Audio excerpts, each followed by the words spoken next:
All right, guys, welcome to End of Trail 2021, the 40th anniversary. How's everybody doing today? Yay! Good. Yeah. Cool. I'm Deuce Stevens, my model. My lovely assistant. Yeah, my lovely assistant, Cowboy Carty here. He's our assistant match director as well. I'm co-match director with Lasser this weekend. Guys, this is just a real quick, I don't want to call it down and dirty, but this is something that the ROC kind of likes to see. This is some of the stuff they don't cover. We're not really addressing individual rules here. We're just kind of addressing how you handle yourself as a TO and the style that you choose to be as a TO.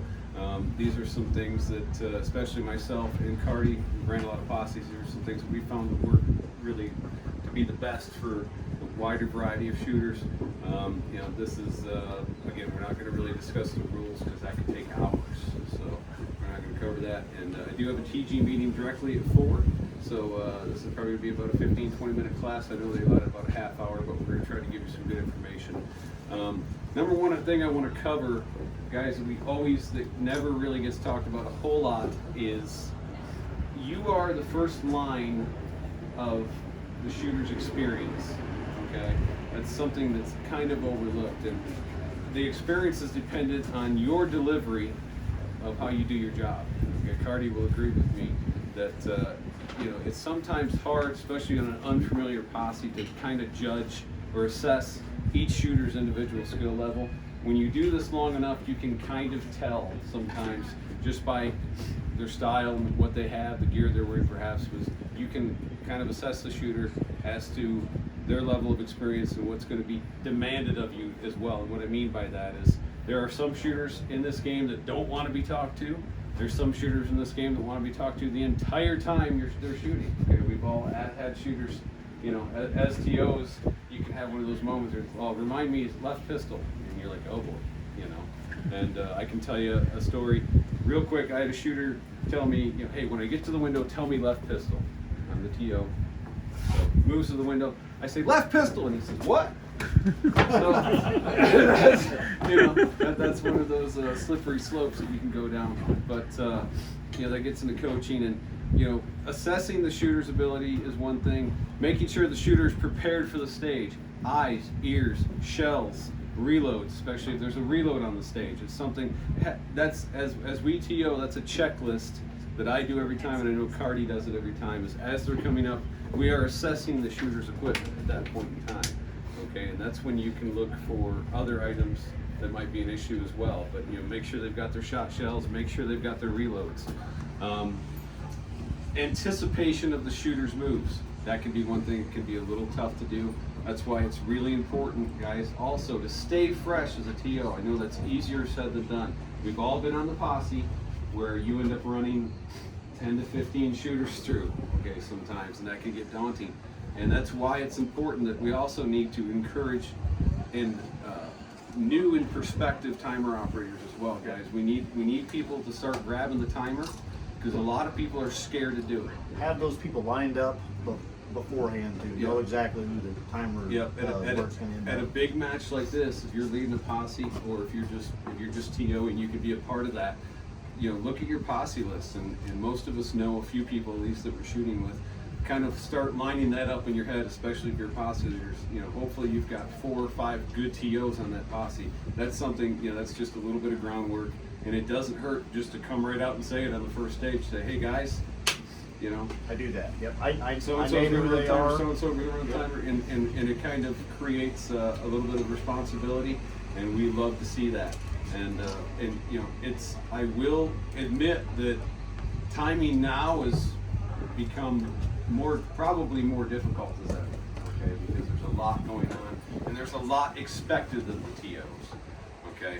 That being said, you do have to put yourself in a place that you cannot save everyone all the time, okay? But as you learn to anticipate the shooter, that becomes a little bit easier as time goes on. And it just depends on the level of shooter. There is no way a shooter's going to ever, a TO is ever going to stop me from double tapping a target instead of single tapping. It's just never going to happen. But if you can anticipate those moves, if they stop you short of a prop or something like that, absolutely. And guys, this is also a point in time when the TO has some control lately over the past few years, we've gotten into some issues with spotter intimidation. I know it's not going to be tolerated here, and it really shouldn't be tolerated anywhere. And you as the TO have control over that, okay? Part of your responsibility is to get the shooter safely off the stage all the way to the unload table, okay? And that can be a time when some shooters have taken the opportunity to badger or intimidate the spotters. Okay, that's not something we want, and it needs to be cut off immediately when you see it. I know it can be hard to do sometimes because it can create some bad vibes on the posse, but the quicker you do it, it's not going to grow over time. So, expediting here at this match, okay, guys? For example, not just at this match, but any match, it is 100% SASS legal to begin to have that shooter come up to the line. This line does not have to be cleared. I see it so often that everybody's looking for pristine line, brass pickers off, spotters off and everything before that shooter's called up. That shooter can absolutely come up to the line while they're still working on resetting and everything. And that's, we're not going to do a lot of expediter tables here at this match in particular, but that can act as an expediter table. Get that shooter started up here, okay? It's gonna allow you to move more efficiently, and it's also going to give the shooter more time on the stage and feel less rushed. Bring them up, tell them, hey, muzzle's up right here until I can tell you have the stage. Yeah, there's your expediting right there. It does require you to be on point as a TO. For example, if they're coming up here, that's when you say, go ahead, come on up and stand here with your muzzles up, please. Okay, while they're resetting the stage. And then once the stage, they'll be quickly reset. At that point in time, the shooter can take the stage. And there's no there doesn't need to be a rush scenario at all. We definitely encourage that at all matches and here as well. So that's something that people I see done a lot, is they always want to have a clear line, not 100% necessary. You got anything you'd like to add? No, like I said, as the TO, bring them up yourself, stay with them for a second, because a lot of times they'll look confused, like, should I be doing this? Right. Come on up. Yeah, because a lot of times they encounter that at the club level as well. As a shooter, now you can run the stage, your head in front of the stage. Exactly. Gets you up there quicker. Yep.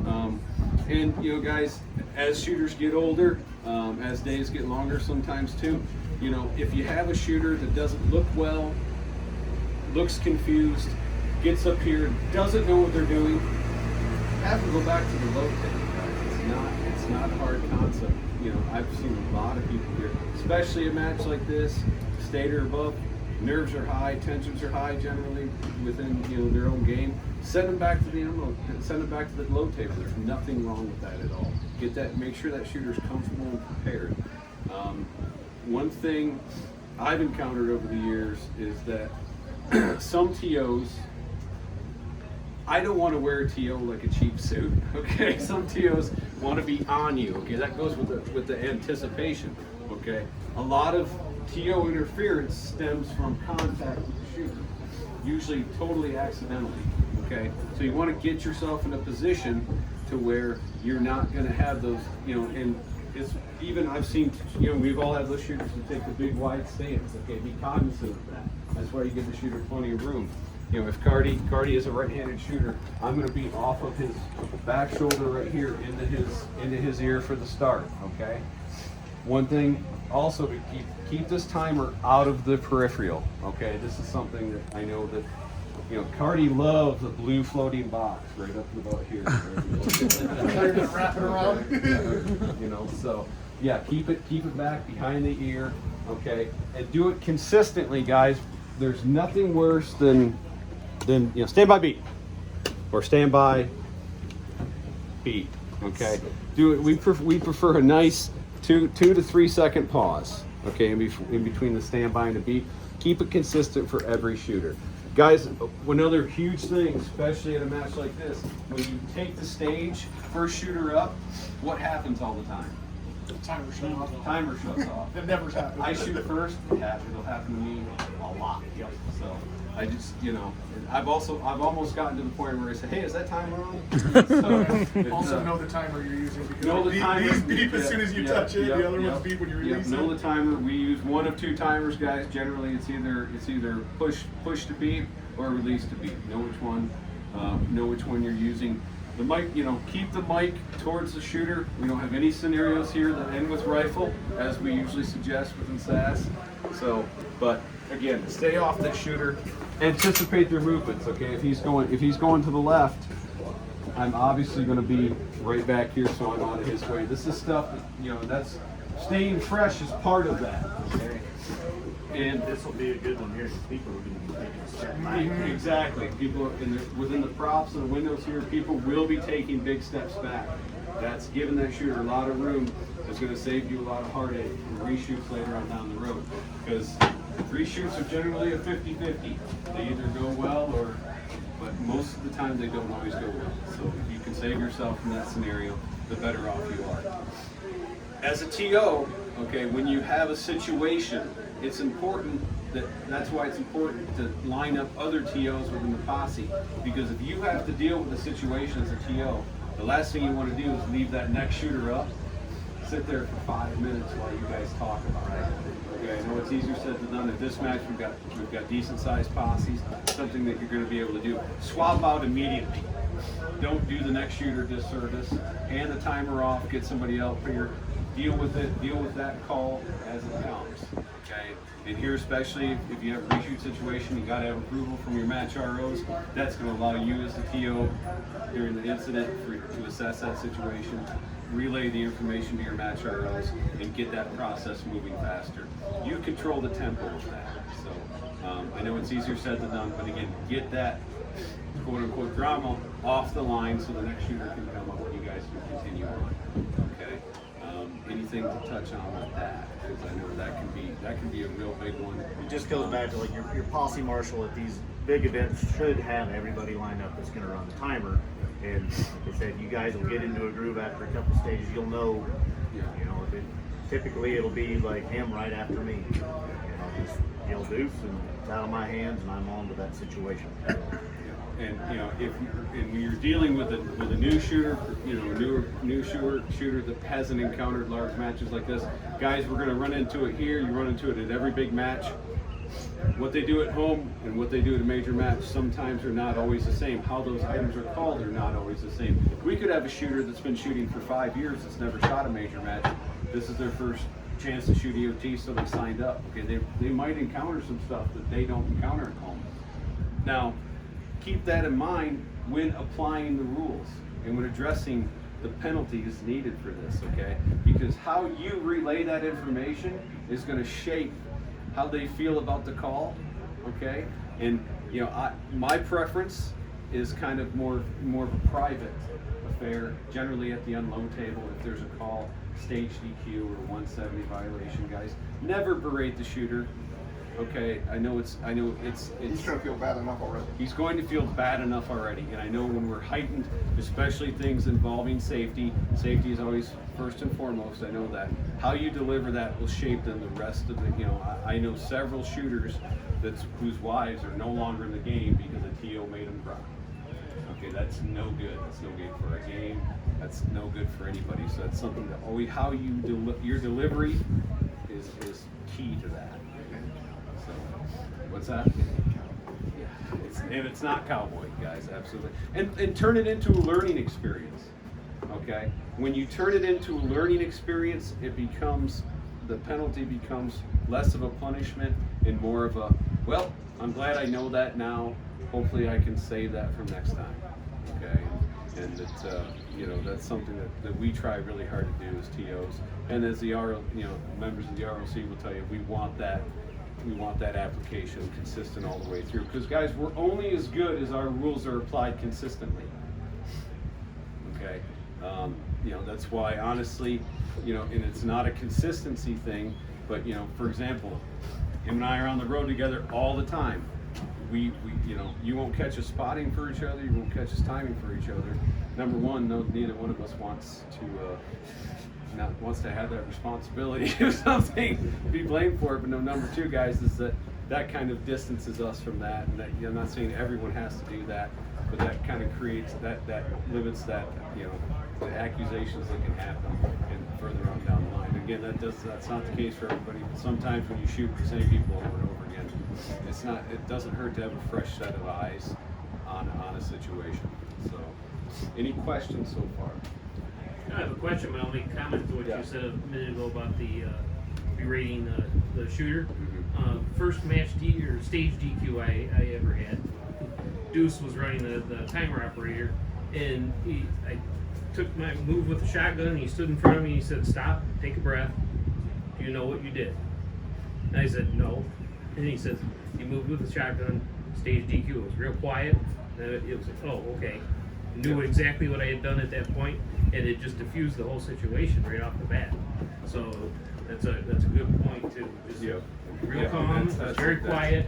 First 2 seconds, please. Yeah, guys. Yeah, yeah, and this is another thing. When the stage is complete, call out the time Immediately. You do it minimum twice. Do it immediately. Okay, it's not a secret. I see so many TOs. A smart thing, especially when we're on common fire lines, is to cover that.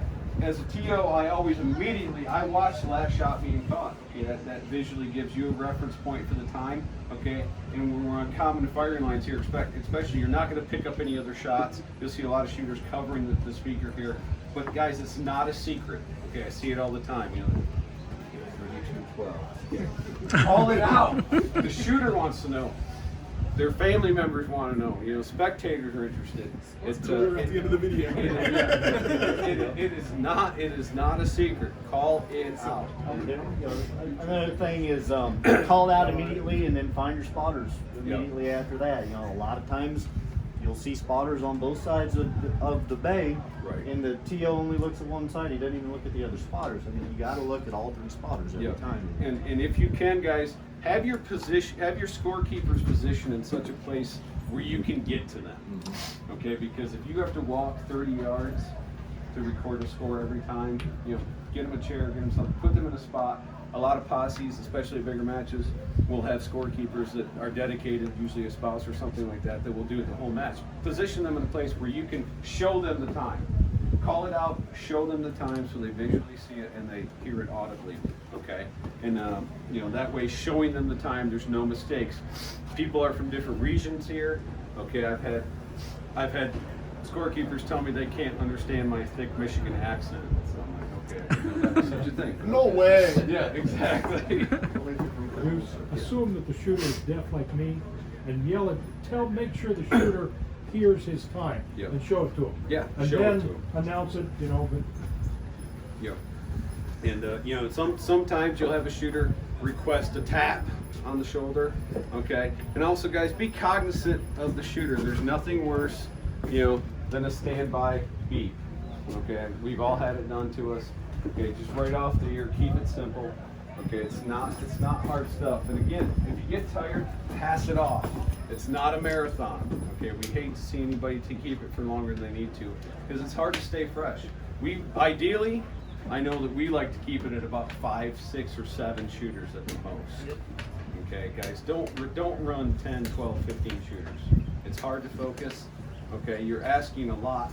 You're asking a lot out of your TO for that much focus, and that also allows you to give maximum effort to that shooter. That shooter, this is their time on the line. You're part of that entertainment value. It's like our posse leaders here. Everybody that grabs the timer is a representative of this match and the time the shooter's going to have.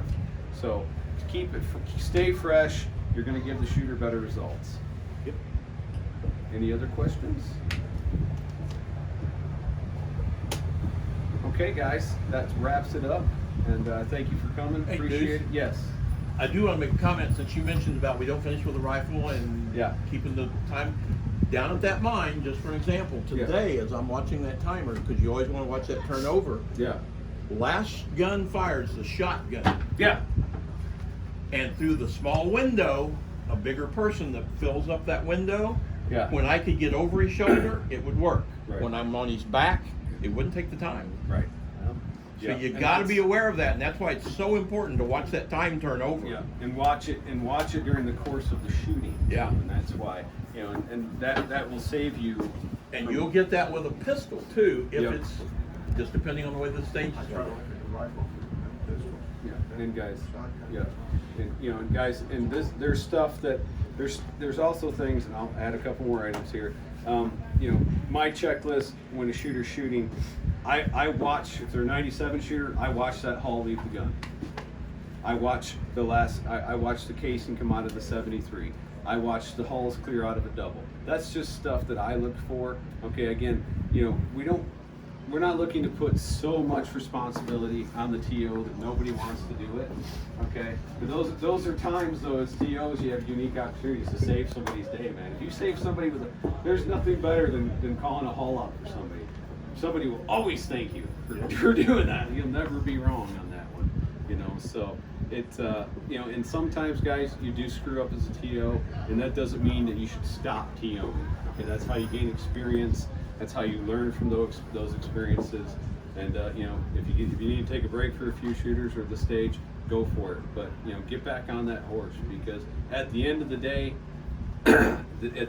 guys, it's all about the fun and the people that are around us. Competition's important. This is the World Championship, absolutely.